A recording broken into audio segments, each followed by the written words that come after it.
How far apart are the two sides? They still remain very far apart. Over the weekend, Stellantis increased the raise offer to 21%. GM and Ford have both offered a 20% raise, but the union is asking for a 36% raise. So there is a very wide gulf between them.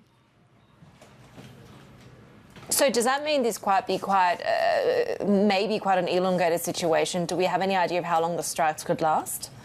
Yeah, it is hard to know, of course, but we've talked to some analysts who say they could go through the end of October. It kind of depends on how quickly they can bridge this very wide divide. So what are the risks to each side as this continues? So if the union doesn't succeed here, they could sort of set back their efforts to organize the non-union auto factories in the United States owned by foreign manufacturers and owned by Tesla. That's their big goal, to expand their membership by organizing those factories. If the union succeeds, the company's labor costs could go so high that they won't be competitive with Tesla and the foreign auto manufacturers. So there are risks for both sides.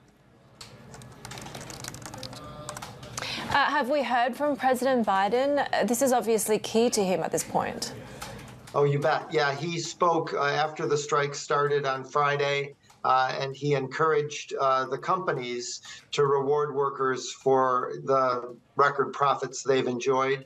He squarely took the side of the UAW in this dispute. He has called himself the most pro-labor president ever. And Michigan, where many of these workers are at, is a very important swing state that he won in 2020, but currently leads by just 1 percentage point over Donald Trump. And all of this, of course, comes at a time when we're seeing this costly shift towards electric vehicles. What comes next, depending on the outcome of these labor negotiations? Right. Between the three of them, GM, Ford, and Stellantis, they're spending more than $100 billion to develop and build electric vehicles. This is the biggest transition the industry has seen since its founding. So they're saying they can't afford rich contracts and this EV transition.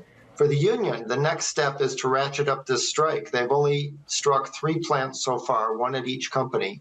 They still could strike their big pickup truck plants, which is where the automakers make most of their money.